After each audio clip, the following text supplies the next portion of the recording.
Hello, my name is Sean Philippe. We are here at the Indianapolis Racing Museum to talk about speed and software.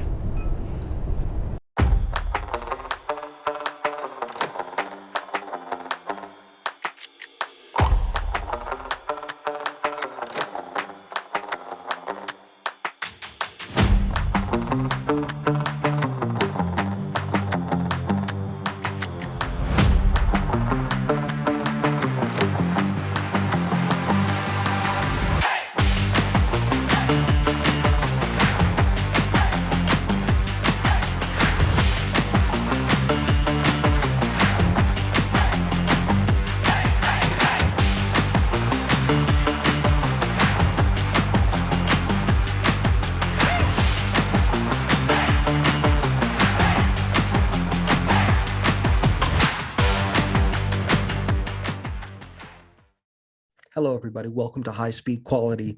Is it possible that a QA team can actually increase your development speed? That doesn't make any sense, right? A development team takes their time to develop your software. Now it needs to go into testing. Testing is going to take time. You find bugs. Those bugs need to be retested. The fixes for the bugs could have caused other problems, right? It takes time. Well, that's true. That's true. But there is an exceptional level of QA that allows a team to take on more work because QA is going to pick up the slack. Now, we're here at this exceptional place where speed is really studied because any edge is critical for the victory of a Formula One or Indycar team. The margins are small, and you've got teams of really smart engineers figuring out how to go faster. I would argue that in software, we don't have that. Speed is not so important that we want to study it, right? Lots of people talk about speed, but how many organizations are actually doing the work to try to improve speed over time? Software is really hard. Moving fast in software is really hard, and most organizations grind down. So let's talk about some techniques of adding speed and quality through QA.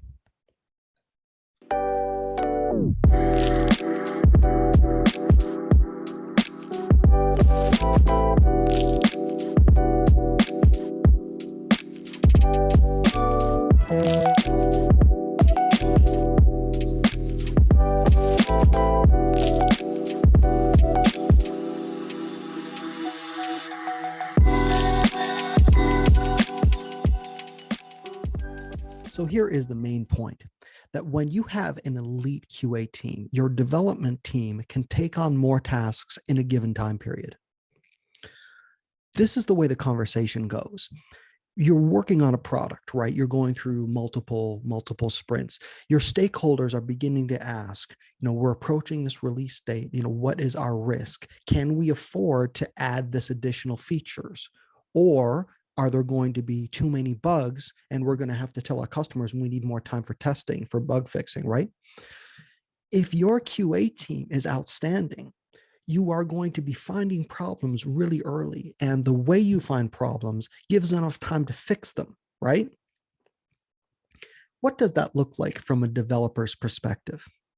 It means that your QA team is finding bugs very quickly. Any sort of critical or even major use case through your automation, through your excellent manual testing, gets caught very quickly. As soon as the developer pushes out a new build, very quickly, it is possible that you get that bug report, right?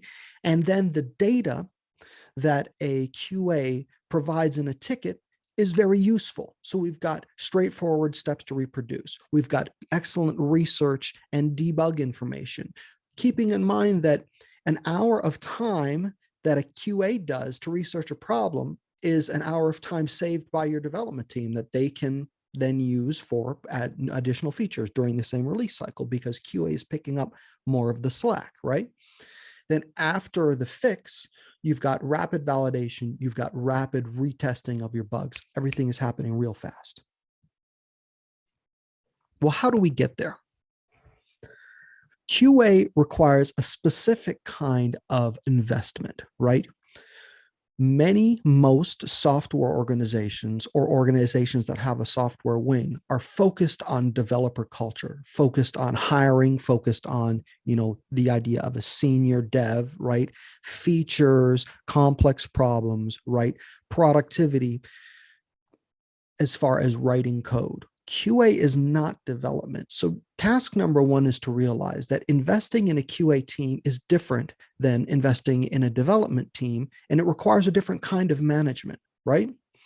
Point number two, automation is not QA. Automation is a development tool. QA uses automation to do quality, but automation is not quality, right? Quality is fundamentally about process, and process is difficult. And most organizations don't like to work on process because once you get into process, you get into people and you get into human interactions. And most software engineers would rather interact with computers than people. And that's a huge problem, right? Finally, the last point here, exceptional QA is exceptional preparation, right? If you are scrambling to get things done during a release cycle, you probably should have done a lot of that ahead of time from a QA perspective.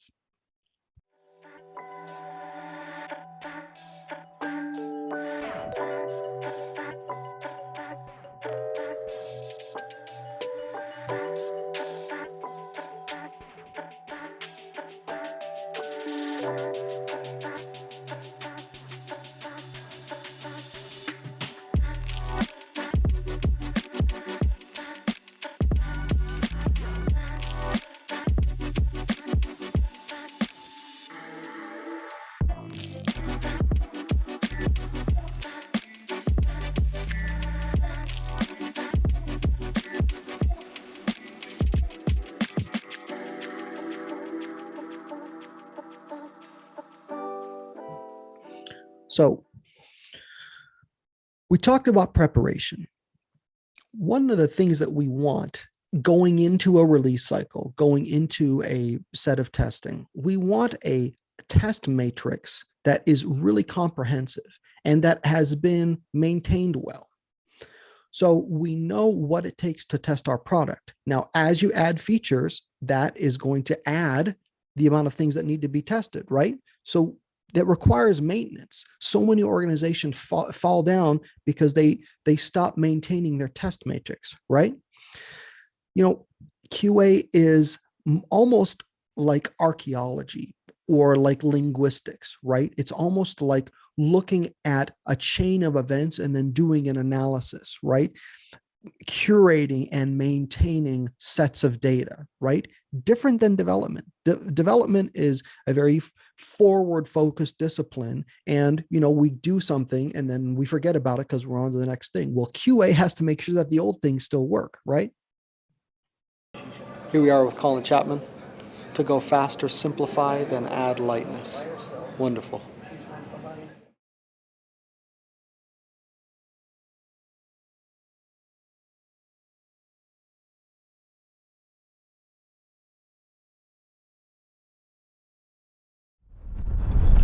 So if you want to go faster, you have to study the techniques of speed.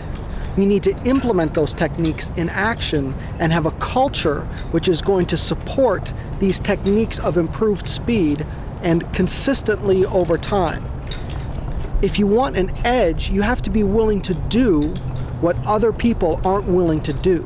You have to do the extra work that people gloss over because it's more difficult. You have to study the techniques that are on the fringe. You have to consider the outside possibilities to look for that edge. And then you need to be strategic on which techniques are you going to employ. But it's work, right? We put in the work to get the speed. If you do what everybody else is doing, how much of an edge is there in that, right? But if you find new techniques, if you are innovative, if you are self-reflective and continually questioning what's going on and introspective to make continual improvements, here in the world of racing, the pressure of continual improvement is every day, every year, because there's a culture of increased speed, faster, better. Do we have that culture in software? Honestly, I don't think so. We have a culture of complacency. So let's learn from these other cultures where safety is paramount, where speed is paramount, where the pressure to perform is really paramount. Well, if we can implement techniques from these fields, that's a huge edge for whatever software company decides to pick it up. All right, let's see how this adventure turns out.